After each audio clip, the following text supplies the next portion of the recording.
안녕하세요, 망치잡은 사내입니다. 자, 해머맨 5부 시작하겠습니다.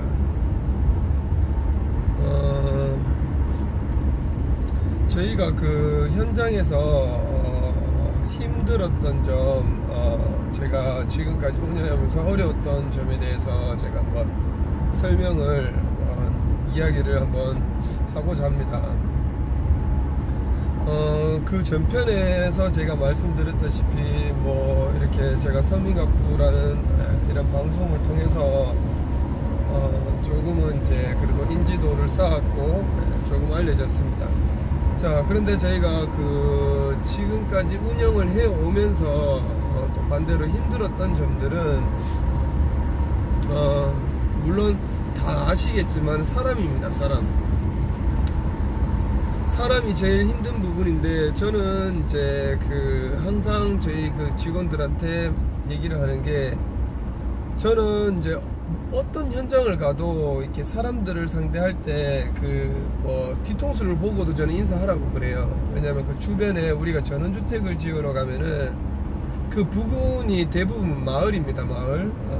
그러면은 그 사람들 같은 경우는 경계를 되게 많이 해요.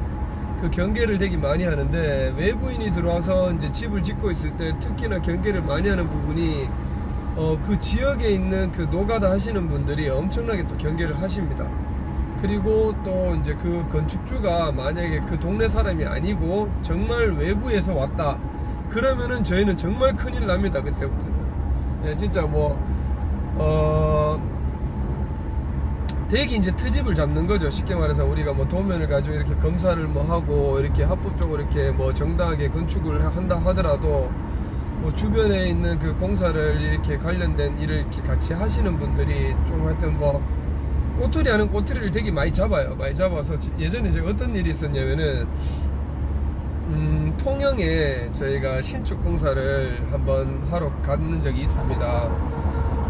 통영에 2층 그 신축 공사를 하러 갔는데, 그 부근에 쉽게 말해서 그 계시던 분들이 대부분 다 노가다를 하시는 분들이었고, 그리고 그 건축 현장에 그 건물주 뭐 바로 이제 직속으로 아시는 분들이 이제 그 토목을 하셨던 분들이고, 그리고 문제는 그거예요. 이제 토목공사를 그 통영에 계시는 분들이 토목공사를 하셨고, 저희는 이제 건축공사를 이제 하러 들어갔는데, 문제는 어디서부터 시작이 되었냐면은, 건축주는 물론 조금이라도 자기 그 사람들을 동네 사람들을 쓰고 그렇게 해서 뭐 비용도 절감하고 또 같은 또 이제 동네 사람이 또 알고 있고 하니까 이제 그쪽에 또 조금이라도 도움을 드리고 싶어서 아마 토목공사를 그렇게 의뢰를 하셔가지고 하신 것 같은데,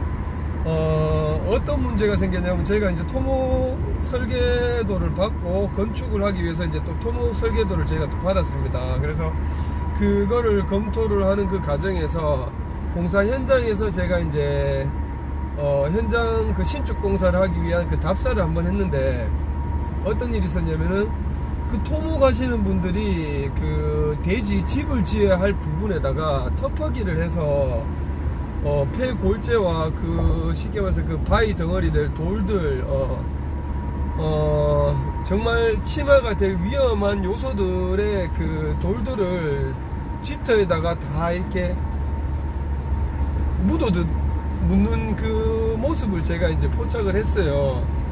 그래서 제가 이렇게 돼버리면 나중에 우리가 건축공사에 있어서 문제가 될 것을 분명히 제가 이제 인지하고, 그거를 이제 건축주께 제가 얘기를 말씀을 드렸습니다. 왜냐면은 저는 물론 기초공사에서 뭐 돌아서면 괜찮겠지만, 나중에 장기적으로 봤었을 때 그 성토 자리 우리가 그 텃밭을 해서 이제 집을 짓는 그 바닥에다가 한 2m 이상의 이제 굴을 파서 그 포크레인으로 이제 텃밭을 해서 거기다가 이제 쓸모없는 버려지는 돌들을 마구마구 채워서 대메우더라고요.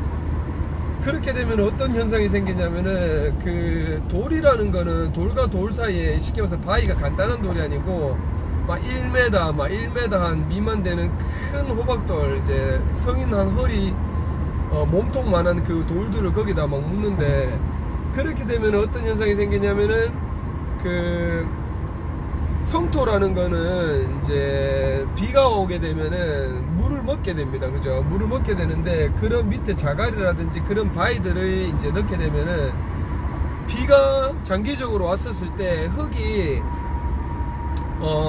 큰 돌과 돌들 사이에 공국이 생기죠. 그러면 이 그 공기층을 통해서 흙들이 이제 쓸려가게 됩니다. 그렇게 되면은 결국에는 흙이 그 공기층으로 인해서 흙이 빠져나가게 되겠죠. 그러면은 결국에는 성토 자리에 물줄기가 생기고, 결국에는 그 물줄기가 이제 커지다 보면은 싱크홀이라고 해서, 우리 한 번씩 그 도로공사 이렇게 했는데 보면은 이렇게 움푹 파졌는 부분 있잖아요. 아스팔트가 내려앉는 그런 이제 모습들.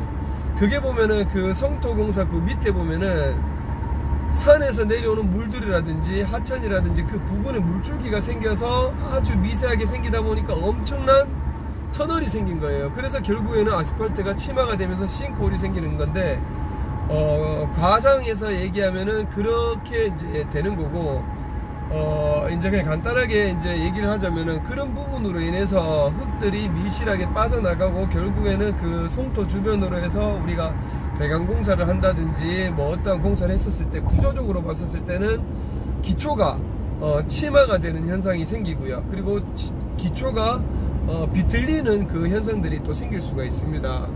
그래서 제일 좋은 거는 거기 있는 그 돌들을 다 빼내고 흙으로만 100% 흙으로만 채워놓고 우리가 FM대로 이제 공사를 하던 식으로 이제 이렇게 기초 공사를 임해야 되는데, 그렇게 하다 보면은 저희한테도 문제가 생길 수 있을 거라고 생각해서 제가 건축주분께 제가 말씀을 드렸어요. 그리고 난 다음에 그 사진들을 제가 같이 보여드렸는데 난리가 났었죠.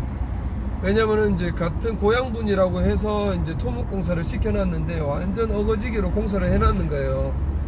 그래서 저희가 그거에 사람 심리가 그렇잖아요. 한 개가 삐뚤하게 되면은 나머지 끝까지 다 삐뚤하게 보이거든요. 그래서 저희가 그 토목 공사를 하는 내내 제가 옆에서 또 그 감리 역할을 좀 해줬습니다. 그래서 그 주변에 토목 도면을 보고 문제가 될 만한 것들을, 건축 고객님은 저하고 계약을 했지만 어차피 이분 같은 경우는 최종 마침표를 저랑 찍어야 되는 부분이기 때문에 제가 현실적이고 사실적인 거는 얘기를 할 수밖에 없었는 게, 제가 그냥 그렇게 살아왔고 그냥 그거를 다 이제 보여드렸죠. 기초공사를 하고 뭔가를 하는데, 이어치기라고 해서 콘크리트 온벽 공사를 하는데 이어치기를 할 때 철근 배근도 넣지 않고 그냥 그 단면 구조에서 온벽을 쌓으니까 온벽이 결국엔 어떻게 되겠습니까? 단면 부분이 결국에 터져버리겠죠. 그러는 모습도 발견되고 여러가지 문제가 한두 개가 아니었던 거예요. 근데 저는 정말 희한한 게, 그렇게 해서도 그 토목 준공이 난 거예요. 참 나 이해가 안 갔던 게, 그렇게 하면서도 준공이 나고 했는데, 저희가 건축공사를 하는데 철근 배근을 이렇게 했단 말입니다. 철근 기초공사 하는데 복배근으로 해가지고 철근 배근을 다 했는데, 우리는 그 허가건이라서 그 감리 감독님도 이제 감독관도 이제 붙었고, 이제 감리하시는 분이 오셔가지고, 그 지자체에서 이제 나오는 그 감리하시는 분이 오셔가지고 철근 배근의 그 간격을 줄자로 일일이 다 확인을 하는 거예요. 근데 그 전에 그 사람들이 토목공사 했었을 때는 정말 어거지기로 해놔놓고, 근데 저희 거를 가지고 줄자로 일일이 오차 범위를 찾으려고 그거를 철근 간격 자체를 10cm며 뭐 15cm며 이 간격을 동일하게 나오는지 다 재는 겁니다.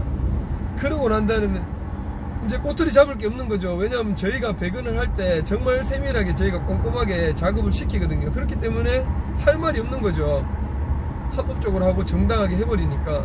근데 사실상 철근 배근을 이렇게 일일이 정확하게 못 맞춥니다. 못 맞추고, 그리고 철근 지름까지 줄자 가지고 정확하게 재어가고 사진도 찍어가고 하더라고요. 하다못해 우리가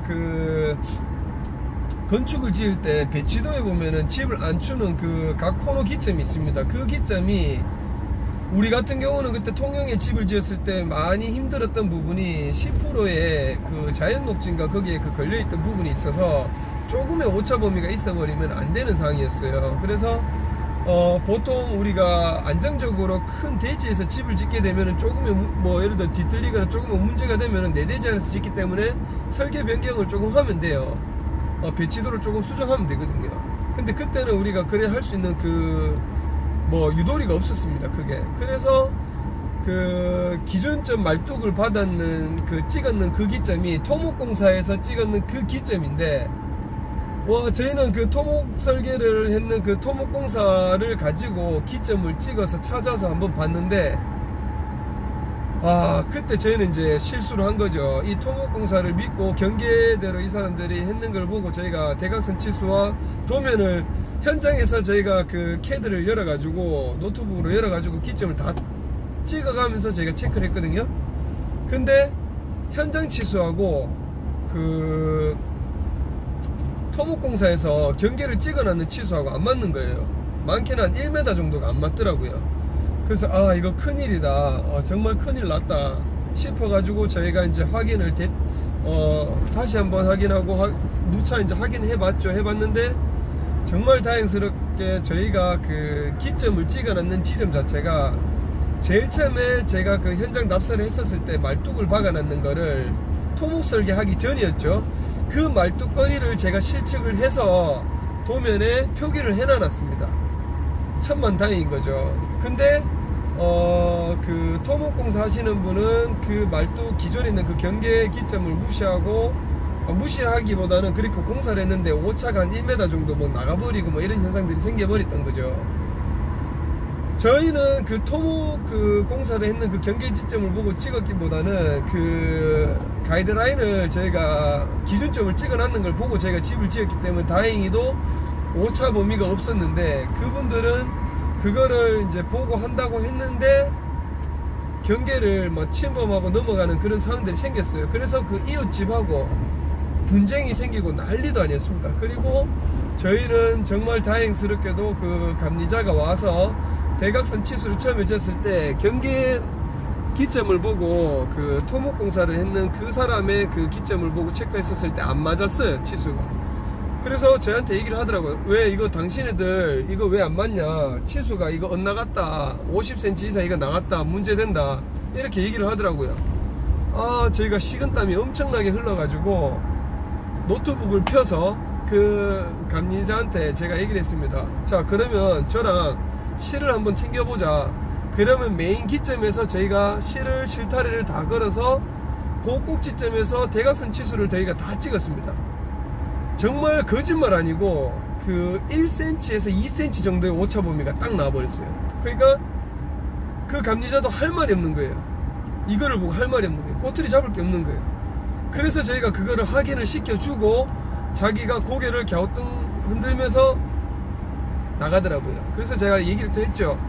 그러면은 우리 건축에 대해서 이렇게 까다롭게 보지 말고 지금 이 기점에 뭐 다른 거에 대해서 문제점이 있는 거 없느냐 얘기를 하니까 그게 대꾸도 안 하고 가더라고요. 근데 그분이 젊은 분이시고 신참입니다. 신참. 그것도 있습니다. 아셔야 되는 게 그 우리가 그 허가건이라든지 이런 거 하게 되면 그 감리사 그 예를 들어 이제 지자체에서 공무원들이 나오게 되면은 어느 정도 이제 숙련도, 그러니까 나이가 짬이 좀 되고 좀 오래된 분들 같은 경우는 유도리 있게끔 조금 이제 뭐 이게 불법이 아니고 그냥 유도리 있게끔 그냥 넘어갈 수도 있는데, 그분은 이제 들어온 지가 얼마 안 된 사람이라서 완전 진짜 FM들하고 또 더군다나 대구에서 일하러 오는 이 기술자가 이제 시공사가 오니까 자기도 솔직히 좀 안 좋게 봤던 거죠. 되게 좀 안 이롭게 봤던 거죠. 그래서 이제 그런 분들 때문에 제가 좀 많이 힘들었던 부분이 있었고요. 그리고 저희가 현장에 나가면 제일 힘든 부분이 지역에 대한 그 좀 이제 텃세라고 해야 되나? 그 기술자 시공사들끼리도 그런 게 있습니다. 그래서 저희 같은 경우도 현장에 가면은 외부인을 이제 그쪽 지역 사람들을 부르려고 부르면은 이 사람들이 곤조라는 게 장난 아닙니다. 예. 장난 아니고 자기만의 색깔이 있고 저희가 얘기한들 뭐 들어주지도 않고요. 그리고 우리가 뭐 서울 경기도 쪽에 일하러 갔었을 때 목수라고 하시는 분이 저희가 공정표에 짜서 목수 일정을 잡았는 게 4일 만에 목공사를 끝내야 되는 상황입니다. 그리고 저는 목공일을 할 줄 아는 사람이라서 목수 공정이 어느 정도 되면 끝나는지 그거를 보고 제가 공정표를 짰는데, 이 사람이 못주머니를 차고 딱 오더니 막 처음에는 장비로 따지면 장비가 정말 화려했습니다. 뭐 디올트에 뭐 진짜 저희가 없는 거 갖춰질 거 갖춰야 할 것들을 다 갖춰놨더라고요. 그래서 저희는 이제 일단 그것보다 우리 빨리 작업을 해야 되니까, 자 사장님 이렇게 해서 도면을 드렸으니까 이렇게 작업을 해 주세요 라고 얘기했는데, 공사를 하는데 진척도가 없는 거예요. 진척이 안 나가는 거예요. 벤치 시설을, 케이지 공사하는데 벤치 시설을 저희가 설치를 하는데 하루가 되어도 그거 우리가 하지 작업을 각각 가지고 다 작업을 해 놓은 상태란 말이에요. 그러면 목마감으로 마감만 하면 되는 상황인데 그거를 가지고 세워라 내워라 하고 있는 거예요. 그래서 저는 이제 보다 하도 이제 기가 차가지고 계속 이제 보고만 있었죠. 그리고 난 다음에 이제 첫날이 끝날 무렵에 그분들이 직접 오셔가지고, 한 분은 젊은 분이고 한 분은 나이가 이제 연세가 많으신 분인데 오셔가지고 하는 얘기가, 와 이거 진짜 잘 나왔다. 예? 하면서 이거 정말 잘 나왔습니다. 이거 엄청 꼼꼼하고 이거 각 맞추기 힘든데 그 전에 철골 하시는 분들이 엄청나게 이게 수직 수평을 안 맞춰놔가지고 이거 연기 맞추는데 힘 많이 들었다고 막 얘기를 하시는 거예요. 그래서 제가 이제 솔직히 콧방귀를 꼈어요. 그래서 제가 한마디 했습니다. 아니 이게 지금 그 기존에 있는 철골이고 뭐고 그 전 사람이 이렇게 해서 문제가 조금이라도 되었다 하면은 어차피 공사하러 오신 분이 그 수평이나 수직을 보고 알아서 맞춰서 유도리 있게끔 해 나가야 되는 건데, 이거 합판 투풀 치는데 이거를 세워라 내워라 아직까지 익하고 있으니까 이래 되면은 우리가 4일 만에 공사를 못합니다 라고 얘기를 했죠. 하니까 얼굴이 빨개지면서 엄청나게 이제 불쾌하게 쓴소리를 하더라고요. 그래서 제가 얘기했습니다. 그러면은 좋다, 우리가 내일 한번 더 지켜보겠다. 그러면 내일 더 지켜보고 목수 두 분이 오셔가지고 작업을 하는데, 제가 생각하는 그 공정은 내일 되면은 내부의 사무실 공간에 뭐 den조라든지 기본적으로 도어 설치를 이걸 끝내야 된다 라고 얘기를 했습니다. 그리고 그 다음날 공사를 진행을 했죠. 진행을 하는데 또 아니나 다를까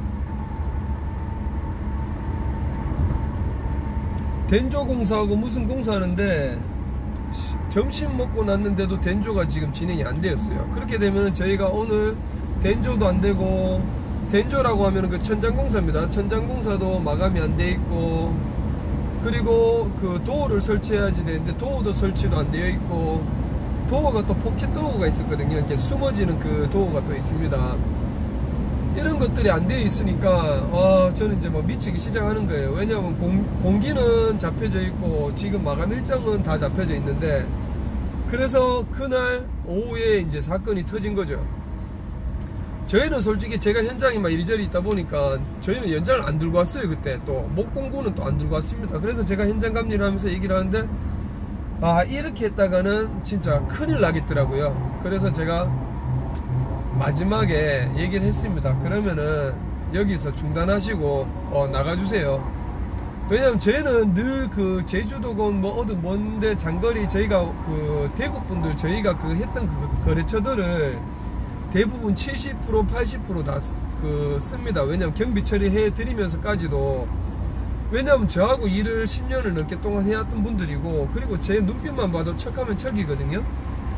근데 그날은 어쩔 수가 없이 저는 이제 그렇게 썼죠. 왜냐면 이제 저희가 다른 현장도 있고, 또 이쪽에는 목수가 또 저희가 대구보다 또 비용이 좀 더 싸더라고요. 뭐 어찌되었든지 뭐 이렇게 해서 저희가 쓰는데 진도가 안 나가니까 저는 이제 미치겠고, 그래서 중간에 이제 나가라고 하니까 엄청나게 화가 나셔가지고 막 뭐라고 얘기하시는데, 제가 다른 얘기 안 했습니다. 그러면은 지금 남은 공정에 지금 작업하고 계시는 이 포켓 도어라든지 이런 것들 도어를 시공을 해봤냐, 시공을 할 줄 아냐 물어봤죠. 그거를 가지고 10분 20분 계속 고민을 하고 뭐 이렇게 자꾸 막 생각을 하고 있으니까 진도는 안 나가고, 이래 붙였다가 저래 붙였다가 하고 있으니까 뭐 속이 천불 나는 거예요. 그렇게 해서 제가 좀 안 좋게 해서 막 뭐 서로 이제 안 좋게 해서 내보내고, 저희가 그날 뭐 12시만 넘게까지 작업을 해가면서 목마감을 다 마감을 짓고 했습니다. 근데 아직도 기억나는 게 그 사람들이 저희는 이제 블로그를 운영하고 이렇게 이리저리 좀 활동을 SNS 활동도 하고 하면은 좀 기술이 좀 있고 잘할 거라고 저는 생각했어요. 그래서 저희는 이제 그 기술자를 썼는데 제가 이제 이렇게 일하면서 느껴서 지금까지 느낀 점은 진짜 장거리건 거리가 멀건 그 지역 사람을 쓰면은 장점보다 단점이 많다는 거 100%입니다. 100%. 그래서 저는 거리가 멀더라도 경비를 시원하게 주더라도 외부 우리 그 원래 그 했던 그 거래처를 씁니다. 쓰고 그분들한테 제가 그 늘 해왔던 그 방식과 공법대로 제가 설명을 드리는 게 맞고, 사실상 그쪽에서 기술자를 쓴다 하면은 제가 꼼꼼하지 않고 정말 좀 진짜 대충대충 할 것 같은 그런 스타일이면은 저도 간섭을 안 해요. 그런데 제가 보고 있는 눈은 결국에 소비자분들이 이제 보는 눈이거든요. 하다못해 저보다 꼼꼼하신 분들이 엄청나게 많아요. 그래서 이제 입장 바꿔 생각을 해보라는 거죠. 하다못해 실리콘을 쏘는 것도 실리콘이 매끈하게 나와야 되는데 이게 샤시쟁이라고 해서 샤시 하시는 분들이 저보다 실리콘을 더 못 쏘는 거예요. 실리콘이 울퉁불퉁 합니다. 그걸 가지고 또 침 가지고 발라가지고 막 이래 문대는데 막 그러는 모습을 보면은 막 미치고 한장하는 거예요. 특히나 실리콘 같은 경우는 굳어버리면은 떼기도 힘듭니다. 예. 그래서 처음에 바를 때 잘 발라줘야 돼요. 그래서 제가 이제 뭐 지금까지 10몇 년 동안 제가 이 건축업을 하면서 가장 힘든 부분이 외지에 가서 공사 그 기술자 분들을 우리가 시킬 때 제일 힘듭니다. 입증되지 않아서 돈은 또 엄청나게 많이 달라 그래요. 저는 이제 저쪽에 그 김포 쪽에 일하러 갔는데 아직도 웃긴 게 인건비를 선지급을 다 달라 하더라고요. 제가 업자예요. 자, 작업 그 기술자를 불렀어요. 자, 한 4일 공사를 합니다. 근데 4일에 대한 인건비를 33만원 뭐 20 몇만원 이래 가지고 4일치를 다 달라고 하더라고요. 그 말이 됩니까? 말이 안 되잖아요. 그죠? 제가 업자인데도 불구하고 그분들이 예를 들어 그 돈을 줬는데 들고 도망가면 어떡할 거예요? 그리고 그 사람이 실력이 좋지 않으면 어떡할 거예요? 그래서 제가 이리저리 이렇게 뭐 밥 먹다가 얘기도 해보고 저런 얘기도 해보고 하다 보니까 하는 얘기가, 그분이 직접 얘기했습니다. 여기는 사기꾼들이 엄청나게 많아서 무조건 선지급을 해줘야 된다. 그래서 제가 그게 진짠가 싶어서 주변에 또 상사들 뭐 데코타일 자재를 구하고 뭐 어디 구하고 제가 뭐 이리저리 이제 자재상에 가면서 물어봤는데 정말 그렇더라고요. 그냥 선지급을 다 해. 인건비 자체를 100% 선지급을 하고 사람을 시켜야 되는 거예요. 이야, 진짜 세상 정말 좋아졌더라고요. 제가 예전에 뭐 진짜 유럽에서 건축을 이렇게 뭐 들었을 때 그 사람들은 진짜 우리가 신축 공사를 하게 되면 선지급을 하는 거는 저는 듣긴 들었어요. 근데 이게 거기서 기술자들 일하는데 선지급을 받는다는 건 저는 도무지 이해가 안 됩니다. 그러다가 뭐 일을 못하면 어떡할 겁니까? 맞잖아요. 그래서 내가 사업자가 있니 뭐라고, 또 사업자는 없어요. 사업자도 없고 어차피 그 사람들 날일 먹고 하는 사람들이기 때문에 그러면 제가 뭘 믿고 하죠? 그러니까 블로그를 보면 안다고 하더라고요. 그러면 우리가 그러면 뭐 할 말이죠. 그러면은 자기가들이 하는 얘기가, 그렇게 되면은 자기가 일을 해주고 당신네들이 돈을 안 주면 어떡할 거냐? 아니 보시라, 아니면 계약서를 쓰자, 아니면은 저희 블로그나 저희 홈페이지나 이런 데 들은 우리 인적사항들이 다 있다. 못 믿겠다 하더라고요. 제가 봤었을 때는 일을 엄청나게 했는지 모르겠지만 돈을 엄청나게 많이 띄었습니다. 예. 저는 그래요. 이렇게 일을 잘하는 사람들은 그만한 비용을 줘도 안 아깝습니다. 예.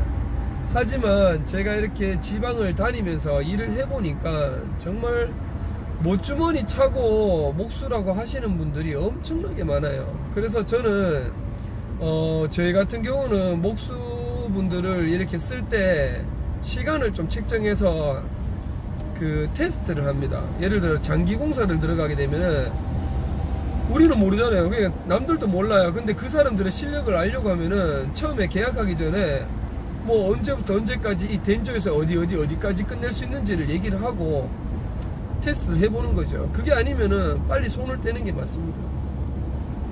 그래서 저는 물론 이렇게 목수분들이 일 잘하고 하시는 분들도 많겠지만은 제가 그런 경험을 한번 겪고 나니까 또 그렇잖아요. 목수 인건비가 또 제일 비싸잖아요. 비싸고 그 이상의 돈을 가치를 하시는 분들도 엄청나게 많죠. 그런데 제가 그런 분들을 보면서 제가 했습니다. 아니요, 그 사장님 그냥 그러지 마시고 저희가 하는 거 한번 보고 따라하세요 라고 얘기했습니다.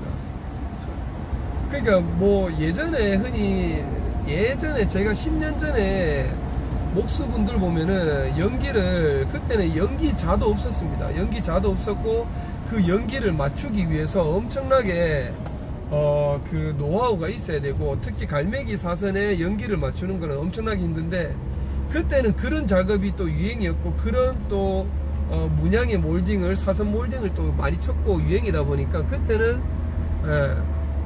그 사람들의 이제 실력을 인정을 할 수밖에 없죠. 근데 지금은 요즘에 마감은 대부분 인테리어 필름 마감입니다. 그래서 인테리어 필름 자체가 워낙 뭐 대리석 질감에 뭐 우드 질감에 뭐 너무나 다양한 질감들이 나오기 때문에 MDF 소재로 해서 뭐 민자든 어떻게든 해서 마감을 해 놓으면은 거기다가 핸디를 발라서 필름을 입혀버리면은 끝나는 거예요. 엄청나게 디자인이 이쁘게 나와요. 그래서 저는 안타까운 게 지금 참 이 영상을 보고 계실지도 모르겠지만은 돈을 그만큼 받으려고 하면은 그만한 실력이 입증이 되어야 되고, 그리고 반대로 요즘에 유튜브라든지 이런 것들 영상들을 많이 보시면은 지금 보시는 그 본인보다 기술력이 좋으신 분들이 엄청나게 많아요. 그런 분들도 진짜 진짜 보면은 많이 못 받습니다. 그래서 저는 이제 안타까운 게 이런 그 현실에 이렇게 부딪혔을 때 제가 제일 이제 힘들었던 것 같아요. 그래서 그런 사람들을 보면서 대처를 해 나가야 된다는 게 너무 힘들었던 것 같습니다. 그리고 요즘 같은 경우는 또 돈 벌기가 얼마나 좋습니까? 인건비 솔직히 뭐 저는 이 회사를 운영하는 입장에서 아직도 너무 진짜 속상합니다. 제가 우리 직원들 데리고 일당으로 해가지고 제가 그 일당쟁이로 제가 그냥 그 받으면은 운영하는 그 비용보다 더 많이 벌 수가 있거든요. 근데 이거를 아무도 몰라주는 그 현실이 너무 안타까운 거예요. 그래서 이게 소비자분들한테 제가 말씀드리고 싶은 게, 이러한 정말 그냥 제대로 배우고 잘 배운 업자분들이 주변에 둘러보면 정말 많아요. 그래서 지금 요즘 SNS 보면은 소비자분들이 진짜 뭐 특정 기술자를 가지고 이렇게 뭐 진짜 감리자를 이렇게 데리고 이렇게 집을 짓는 것도 아니고, 한 번씩 이렇게 영상 보면은 그냥 뭐 무슨 인테리어 목수 하시는 분들이랑 집을 짓고 있더라고요. 그거를 또 떳떳하게 영상을 올리는데, 그거 정말 위험한 일입니다. 위험한 짓이고, 요즘에 내진 설계부터 해서 구조적인 그 공학적인 그 기술력들이 엄청나게 들어가 있기 때문에 어설프게 집 지으면 안 되고요. 정말 배우신 분들한테 제대로 집을 지어야 됩니다. 집 짓는데 예를 들어 뭐 1, 2천만 원 드는 게 아니기 때문에 1억이라는 돈이 무조건 들잖아요. 그러면 그런 돈을 나중 되면서는 감당할 수 없는 그 손실이 발생됩니다. 그렇기 때문에 정확하게 정당한 업체를 선정하셔 가지고, 그간다고 뭐 그 우리가 뭐 지금 건설회사 뭐 그 무슨 건설 뭐 예를 들어 뭐 LG나 삼성 뭐 자이라든지 이런 큰 건설회사를 잡고 집을 짓게 되면은 물론 돈은 더 들죠. 그만한 인지도가 있고 퀄리티가 있기 때문에. 하지만 지금 또 사람들이 그렇게까지는 안 하려고 하잖아요. 근데 이 소소하게 업체를 꾸려서 운영하고 계시는 분들이 엄청나게 많기 때문에 일단은 그런 분들을 잘 컨택해서 집을 지어야 되고, 제가 그 늘상 이렇게 현장에 나가면은, 외지에 나가면은 기술자들이 이렇게 데리고 가야 되는 그런 부담이 제일 이제 힘들어요. 그래서 그런 부분들을 제가 말씀드리고 싶고, 하여튼 뭐 저는 그래요. 지금 대한민국 기술자분들이 지금 이제 업체분들이 무슨 인테리어 이런 분들이 지금 운영을 하기가 힘들어서 다 문을 닫고 그 인건비를 받고 돈을 벌려고 하는 사람들이 많아요. 왜냐면 그게 이제 편하거든요. 솔직히 관리해서 직원들 뭐 월급 주니 뭐 내가 뭐 그 기업 이윤을 남기려고 하니 돈도 안 되고 소비자들은 머리가 이만큼 또 올라가 있고 답이 없거든요.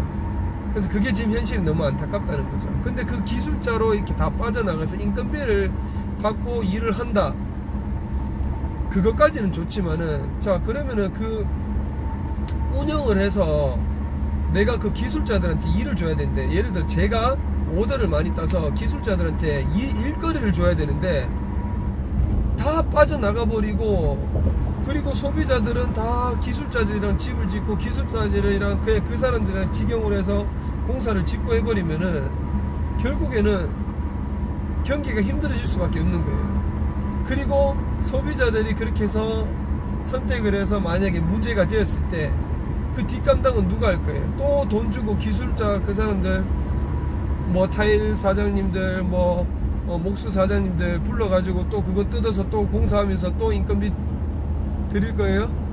그렇게 하진 않을 거 아니에요. 그죠? 지금 현실이 그렇습니다. 그래서 결국에는 이게 지금 저는 이게 유튜브를 보면서 항상 안타까운 게, 저는 빨리 이렇게 좀 이렇게 합의점을 찾아서 업체분들도 정말 정당하게 정직하게 공사를 하고 AS를 해주고, 그리고 정말 이렇게 목수분이나 타일 뭐 기술자분이나 뭐 도배 필름 뭐 이런 기술자분들이 그냥 좀 이렇게 그 이상도 아니고 그냥 자기 가지고 있는 기술력만 가지고 그 일만 하면 돼요. 자꾸 그 사람들이 건축가가 되려고 하고 그 이상을 자꾸 하려고 하니까 문제가 되는 겁니다. 지금 대한민국이 지금 이래서 그렇지, 선진국에 나가면 6년이라는 시간 동안은 아무것도 못합니다. 관련 학과를 졸업하고 난 다음에 또 2년이라는 거를 또 그 사회에서 경력을 쌓고 또 개인 사업을 하기까지 엄청나게 까다로운 조건이 갖춰져야 되는데, 우리는 그냥 진짜 바깥에 나가서 그 노가다 현장에서 한 10년 굴러먹으면은 내가 건축가가 되는 거예요. 정말 안타깝죠. 그러니까 그 설계사무소에서도 지금 일이 없어가지고 노시는 분들이 엄청나게 많아요. 그러면 안 돼요. 그러니까 그 자기 주어진 일에만 충실하게 해야 되지, 자꾸 이렇게 어설프게 유튜브 켜가면서 뭐 업체들 비난하면서 뭐 돈이 이만큼 드니 거품이 드니, 저는 그런 거 보면 정말 안타까운 게, 거품 드는 그 업체가 있고 거품이 안 드는 업체가 있던, 그거는 그 업체만의 그 퀄리티의 능력이라고 보거든요. 그거를 가지고 그런 뭐 기술자분들이 판단할 게 아니라고 봅니다, 저는. 그래서 저는 더 건축법이라는 게 엄청나게 강화가 되었으면 좋겠어요. 그렇게 하게 되면은 그런 분들도 결국에 세분화가 되어서 정당하게 이제 자기 할 일을 찾아가겠죠. 그래서 빨리 지금 이러한 문제점을 좀 바로 잡고 싶습니다, 저도. 근데 제 뜻대로 되는 것도 아니고, 그래서 저는 이제 유튜브 이렇게 방송을 하면서 제가 하고 있는 것들을 자꾸 기술자분들 그리고 이제 업체분들한테 공유해 가면서 이게 해보니까 맞더라, 이렇게 하니까 좋더라, 이런 얘기를 자꾸 소통하고 싶어서 제가 이제 방송을 많이 합니다.